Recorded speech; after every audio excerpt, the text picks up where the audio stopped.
जय माता दी। आज मैं आपके साथ शेयर करने वाली हूँ बृहस्पतिवार की व्रत कथा। भगवान बृहस्पति देव की पूजा अर्चना के लिए बृहस्पतिवार को व्रत करके बृहस्पतिवार की व्रत कथा को पढ़ने अथवा किसी दूसरे स्त्री पुरुष द्वारा सुनने की प्राचीन परंपरा है। बृहस्पतिवार का व्रत करने और व्रत कथा सुनने से स्त्री पुरुषों की सभी मनोकामनाएं पूर्ण होती है। इस व्रत से धन संपत्ति की प्राप्ति होती है, निसंतानों को पुत्र की प्राप्ति होती है, परिवार में सुख शांति बनी रहती है, सभी आनंद पूर्वक रहते हैं। व्रत करने की विधि। बृहस्पतिवार को सूर्योदय से पहले उठकर स्नानादि से निर्वित होकर भगवान बृहस्पति देव का स्मरण करते हुए व्रत का आरंभ करना चाहिए। उपासक को घर के किसी कक्ष में छोटा अथवा बड़ा पूजा स्थल बनाकर उसमें भगवान बृहस्पति देव की प्रतिमा स्थापित करनी चाहिए। घर के समीप किसी मंदिर में जाकर भी भगवान बृहस्पति देव की पूजा की जा सकती है। भगवान बृहस्पति देव पीले रंग के पुष्प और पूजा के पीले रंग की सामग्री को विशेष रूप से पसंद करते हैं, इसलिए स्नान के बाद पीले रंग के वस्त्र धारण करने का विशेष महत्व बताया गया है। पीले रंग के पुष्प, केले और पीले चंदन से भगवान बृहस्पति देव की पूजा का विधान है। बृहस्पतिवार के व्रत में उपासक को पूरे दिन में एक समय ही भोजन करना चाहिए। भोजन में चने की दाल, बेसन और दूसरे पीले रंग के खाद्य पदार्थों का ही सेवन करना चाहिए। व्रत करने वाले पुरुष बृहस्पतिवार को दाढ़ी व सिर के बाल ना कटाएं। पूजा के समय भगवान बृहस्पति देव से जो मनोकामनाएं प्रकट की जाती है वो उन मनोकामनाओं को पूरा करते हैं। इस व्रत में व्रत कथा पढ़ने और श्रवण करने का विशेष महत्व है। बृहस्पतिवार की व्रत कथा। प्राचीन समय की बात है। भारत में एक राजा राज्य करता था। वह बड़ा प्रतापी तथा दानी था। वह नित्य प्रति मंदिर में भगवान दर्शन के लिए जाता था। वह ब्राह्मण और गुरु की सेवा किया करता था। उसके द्वार से कोई भी याचक निराश होकर नहीं लौटता था। वह प्रत्येक गुरुवार को व्रत रखता तथा पूजन करता था। हर दिन गरीबों की सहायता करता, परंतु यह सब बातें उसकी रानी को अच्छी नहीं लगती थी। वह ना व्रत रखती थी, ना किसी को एक पैसा भी दान देती थी। वह राजा से भी ऐसा करने को मना किया करती थी। एक समय की बात है, राजा शिकार खेलने वन को चले गए। घर पर रानी और दासी दोनों थी। उस समय गुरु बृहस्पति साधु का रूप धारण करके राजा के दरवाजे पर भिक्षा मांगने आए। साधु ने रानी से भिक्षा मांगी तो वह कहने लगी, हे साधु महाराज, मैं इस दान और पुण्य से तंग आ गई हूँ। इस कार्य के लिए तो मेरे पतिदेव ही बहुत हैं। अब आप ऐसी कृपा करें कि सारा धन नष्ट हो जाए तथा मैं आराम से रह सकूं।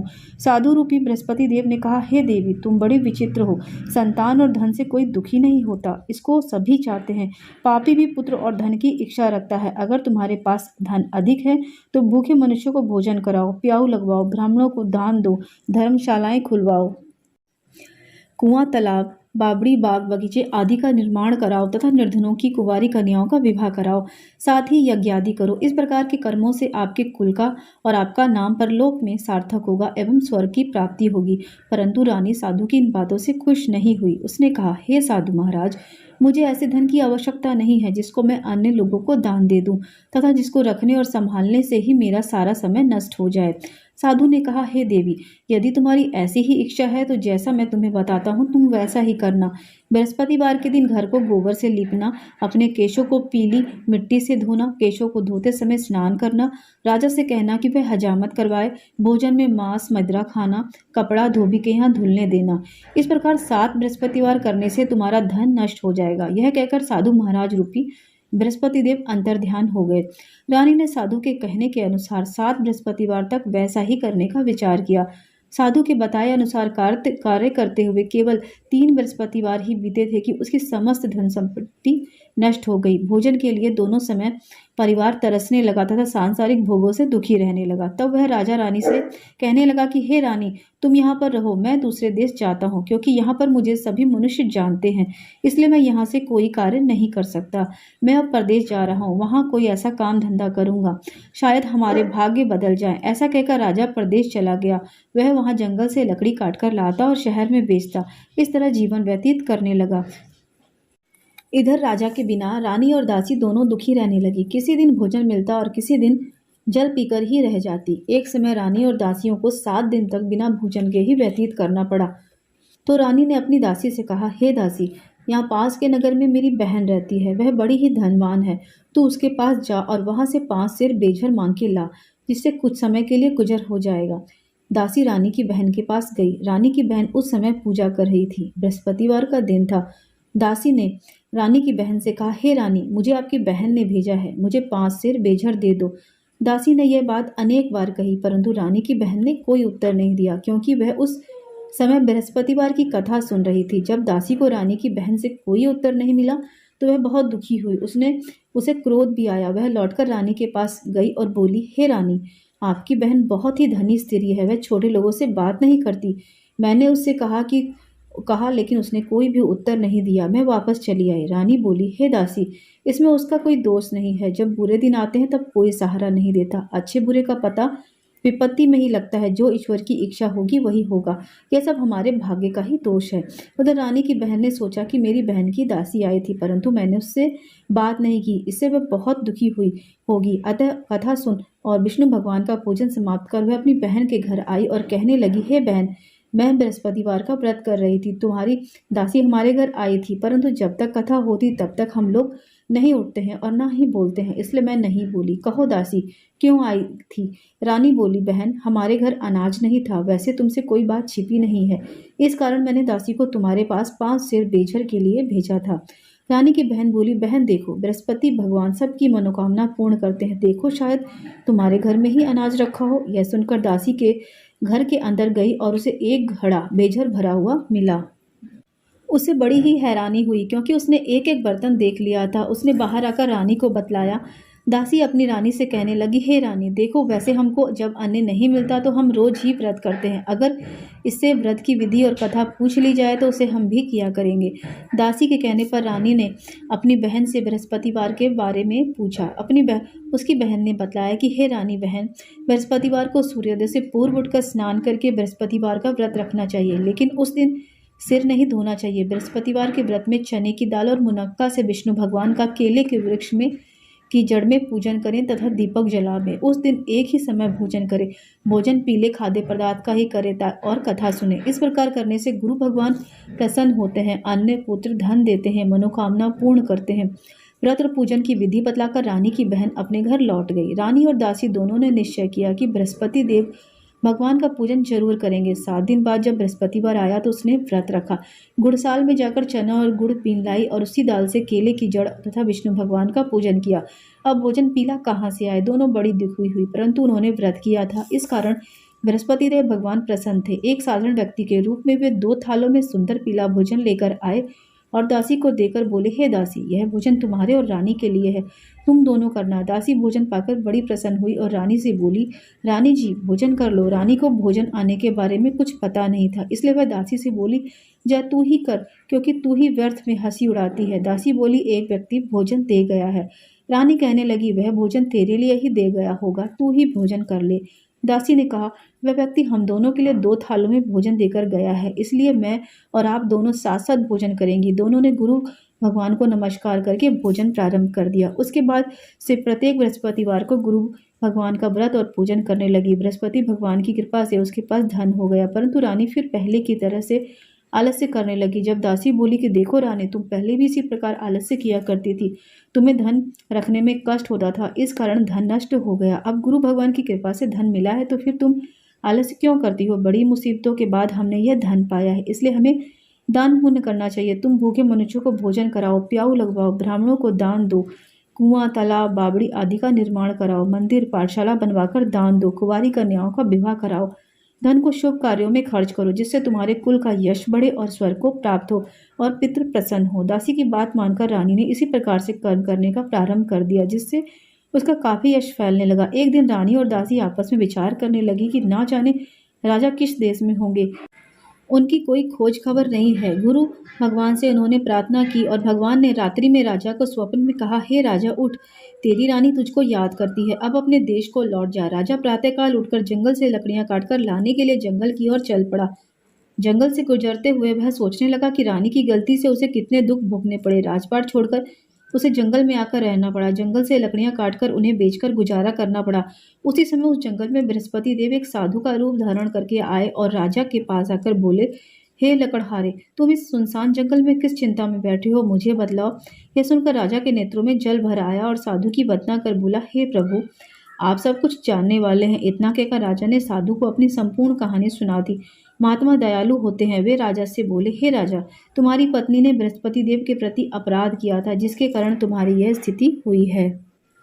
अब तुम किसी प्रकार की भी चिंता मत करो, भगवान तुम्हें पहले से अधिक धन देंगे। देखो तुम्हारी पत्नी ने बृहस्पतिवार का व्रत प्रारंभ कर दिया है। अब तुम भी बृहस्पतिवार का व्रत करके चने की दाल व गुड़ जल से लोटे में डालकर केले का पूजन करो, फिर कथा कहो या सुनो।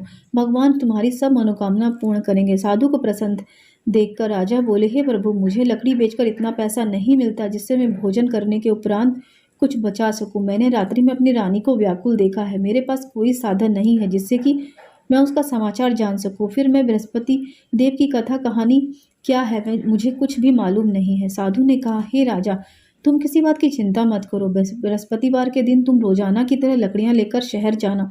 तुम्हें रोज से दुगना धन प्राप्त होगा जिससे तुम भलीभांति भोजन कर लोगे तथा बृहस्पति देव का पूजन का भी सामान आ जाएगा। और बृहस्पतिवार की कथा इस प्रकार है।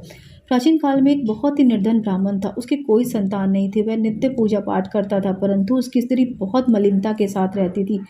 वह ना स्नान करती, ना ही किसी देवता का पूजन करती थी। प्रातः उठते ही सर्वप्रथम वह भोजन करती थी, बाद में अन्य कोई काम करती थी। ब्राह्मण देवता बहुत दुखी थे।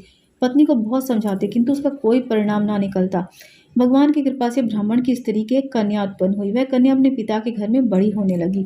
वह बालिका प्रातः स्नान करके भगवान विष्णु का जप करती। वह बचपन से ही बृहस्पतिवार का व्रत भी करने लगी। पूजा पाठ समाप्त कर वह स्कूल जाती और अपनी मुट्ठी में जौ भर के ले जाती और पाठशाला जाने के मार्ग में डालती जाती। वह जौ स्वर्ण के हो जाते और लौटते समय उनको बीनकर घर ले आती।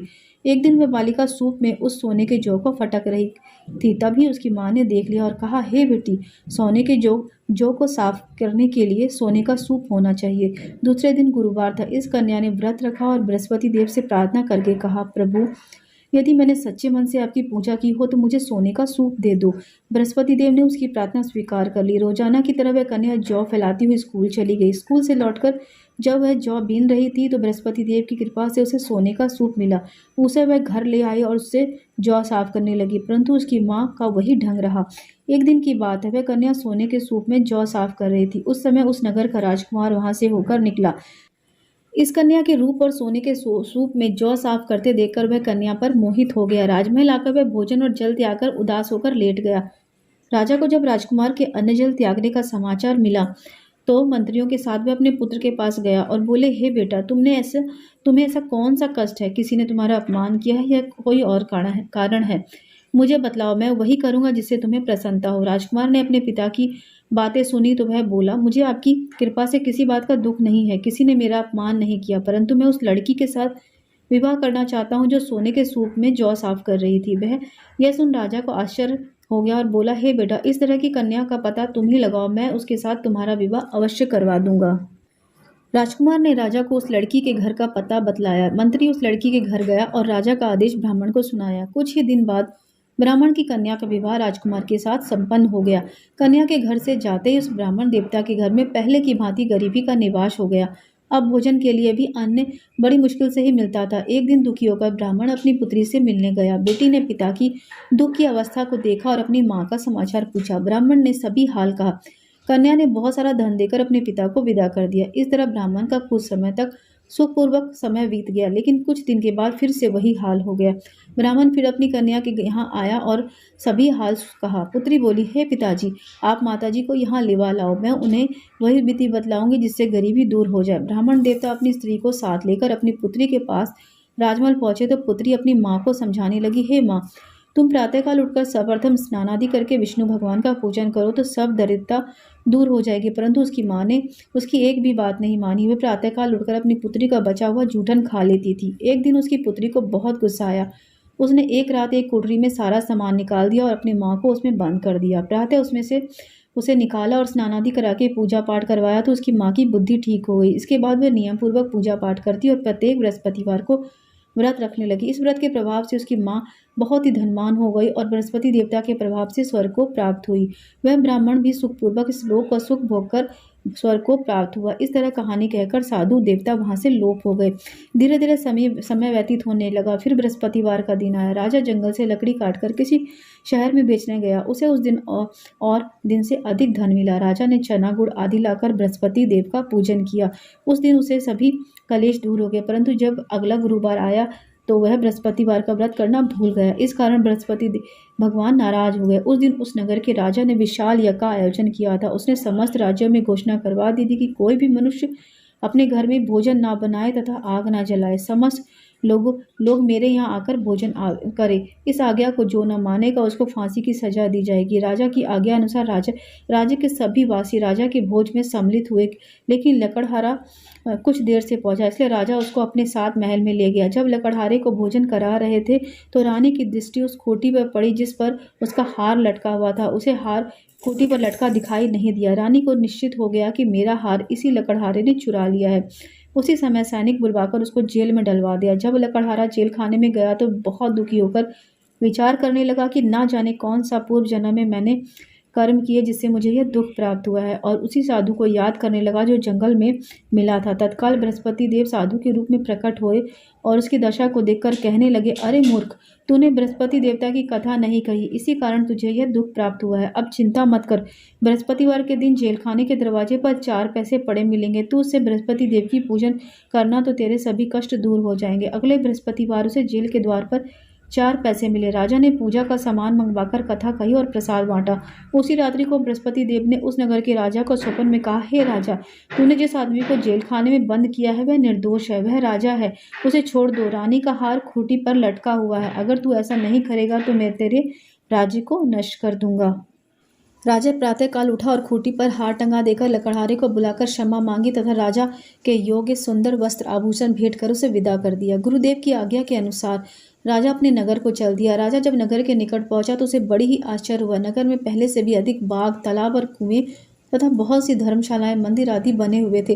राजा ने पूछा, यह किसका बाग है, किसकी धर्मशाला है? तब नगर में सब लोग कहने लगे कि यह सब रानी और दासी द्वारा बनवाए गए हैं। राजा को आश्चर्य हुआ और गुस्सा भी आया। जब रानी ने खबर सुनी कि राजा आ रहे हैं तो उसने अपनी दासी से कहा, हे दासी, देख राजा हमको कितनी बुरी हालत में छोड़ गए थे, वह हमारी ऐसी हालत देखकर लौट ना जाए, इसलिए तू दरवाजे पर खड़ी हो जा। रानी की आज्ञा के अनुसार दासी दरवाजे पर खड़ी हो गई। जब राजा आए तो उसे अपने साथ महल में लिवा लाई। तब राजा ने क्रोध करके अपनी तलवार निकाली और पूछने लगे, बताओ यह धन तुम्हें कैसे प्राप्त हुआ? तब रानी ने बतलाया कि हमें यह सब धन बृहस्पति देव के व्रत के प्रभाव से प्राप्त हुआ है। राजा ने तब निश्चय किया कि 7 रोज बाद सभी बृहस्पति देव का पूजन करते हैं, परंतु मैं रोजाना दिन में 3 बार कथा कहा करूंगा तथा रोज व्रत किया करूंगा। अब हर समय राजा के दुपट्टे में चने की दाल बंदी रहते थे। दिन में 3 बार कथा कहता। एक रोज राजा ने विचार किया कि चलो अपनी बहन के यहाँ हो आवे। इस तरह का निश्चय कर राजा घोड़े पर सवार अपनी बहन के यहाँ चल दिया। मार्ग में उसे देखा कि कुछ आदमी एक मुर्दे को लिए जा रहे हैं। उसे रोककर राजा कहने लगे, अरे भाइयों, मेरी बृहस्पतिवार की कथा सुन लो। वे बोले, लो, हमारा तो आदमी मरा जा रहा है, इसको अपनी कथा की पड़ी है। परंतु कुछ आदमी बोले, अच्छा कहो, हम तुम्हारी कथा सुनेंगे। राजा ने दाल निकाली और कथा कहनी शुरू कर दी। जब कथा आदि हुई तो मुर्दा हिलने लगा और जब कथा समाप्त हुई तो राम राम कहते हुए मुर्दा खड़ा हो गया। राजा आगे बढ़ा और चलते चलते शाम हो गई। आगे मार्ग में एक किसान खेत में हल चलाता हुआ मिला। राजा उससे बोला, अरे भैया, तुम मेरी बृहस्पतिवार की कथा सुन लो। किसान बोला, जब तक मैं तेरी कथा सुनूंगा तब तक 4 हरैया जोत लूंगा, जा अपनी कथा किसी और को सुनाना। राजा आगे चलने लगा। राजा के हटते ही बैल पछाड़ खाकर गिर गए तथा किसान के पेट में बहुत जोर से दर्द होने लगा। उसी समय किसान की माँ रोटी लेकर आई। उसने यह देखा कि तो अपने पुत्र से सब हाल पूछा। बेटे ने सभी हाल बता दिया। बुढ़िया दौड़ी दौड़ी उस घुड़सवार के पास आई और बोली, मैं तेरी कथा सुनूंगी, तू अपनी कथा मेरे खेत पर ही चलकर कहना। राजा ने लौटकर बुढ़िया के खेत पर जाकर कथा कही, जिसे सुनते ही उसके बैल खड़े हो गए तथा किसान के पेट का दर्द भी ठीक हो गया। राजा अपनी बहन के घर पहुंच गया। बहन ने भाई की खूब मेहमान नवाजी की। दूसरे रोज प्रातःकाल राजा जागा हुआ देखने लगा कि सब लोग भोजन कर रहे हैं। राजा ने अपनी बहन से पूछा कि ऐसा कोई मनुष्य है जिसने भोजन नहीं किया हो, जो मेरी बृहस्पतिवार की कथा सुन ले? तो बहन बोली, हे भैया, यह देश ऐसा ही है, पहले यहाँ के लोग भोजन करते हैं, बाद में अन्य कोई काम करते हैं। अगर पड़ोस में कोई हो तो मैं देख आती हूँ। ऐसा कहकर बहन देखने चले गई, परंतु उसे कोई ऐसा व्यक्ति नहीं मिला जिससे उसने भोजन ना किया हो। वह एक कुम्हार के घर गई जिसका लड़का बीमार था। उसे मालूम हुआ कि उसके यहाँ 3 दिन से किसी ने भोजन नहीं किया। रानी ने अपने भाई को कथा सुनाने के लिए कुमार के घर जाने को कहा। राजा तैयार हो गया। राजा ने जाकर बृहस्पतिवार की कथा कही, जिसे सुनकर उसका लड़का ठीक हो गया। अब तो राजा की प्रशंसा होने लगी। एक दिन राजा ने अपनी बहन से कहा, हे बहन, मैं अपने घर जाऊंगा, तुम भी तैयार हो जाओ। राजा की बहन अपनी सास से अपने भाई के साथ जाने की आज्ञा मांगने लगी। सास बोली, चली जा, परंतु अपने लड़के को मत ले जाना, क्योंकि तेरे भाई को कोई संतान नहीं होती। बहन ने अपने भाई से कहा, हे भैया, मैं तो चलूंगी, परंतु कोई बालक नहीं जाएगा। राजा ने कहा, जब कोई बालक नहीं चलेगा तो तुम जाकर क्या करोगी। दुखी मन से राजा अपने घर को लौट आया। राजा ने रानी से कहा, हम निसंतान है, इसलिए कोई हमारे घर आना पसंद नहीं करता। इतना कहकर वह बिना भोजन किए शैया पर लेट गया। रानी बोली, हे प्रभु, बृहस्पति देव ने हमें सभी कुछ दिया है, वे हमें संतान भी अवश्य देंगे। उसी रात बृहस्पति देव ने राजा को स्वप्न में कहा, हे राजा, उठ, सभी सोच त्याग दे, तेरी रानी गर्भवती है। राजा को यह जानकर बड़ी खुशी हुई। 9वें महीने रानी के गर्भ से एक सुंदर पुत्र पैदा हुआ। जब राजा की बहन ने यह शुभ समाचार सुना तो वह बहुत खुश हुई और बधाई लेकर अपने भाई के यहाँ आई। तभी रानी ने कहा, घोड़ा चढ़कर नहीं आई, गधा चढ़ी आई। राजा की बहन बोली, भाई, मैं इस प्रकार ना कहती तो तुम औलाद कैसे मिलती। बृहस्पति देव ऐसे ही हैं, जिसके मन में जो मनोकामनाएं रहती है सभी को पूर्ण करते हैं। जो सद्भावना पूर्वक बृहस्पतिवार का व्रत करता है एवं पढ़ता है अथवा सुनता है और दूसरों को सुनाता है, बृहस्पति देव उसकी सभी मनोकामनाएं पूर्ण करते हैं। बृहस्पति देव उनकी सदैव रक्षा करते हैं। जो संसार में सद्भावना व सच्चे हृदय से बृहस्पति देव का पूजन करते हैं, उसकी सभी मनोकामनाएं पूर्ण होती हैं। जिस प्रकार रानी और राजा की सभी मनोकामनाएं बृहस्पति देव ने पूर्ण की और उनकी सभी इच्छाएं पूर्ण की। मनुष्य के हृदय से उसका मनन करते हुए जय जयकार करना चाहिए। और इस प्रकार बृहस्पतिवार की कथा समाप्त हुई।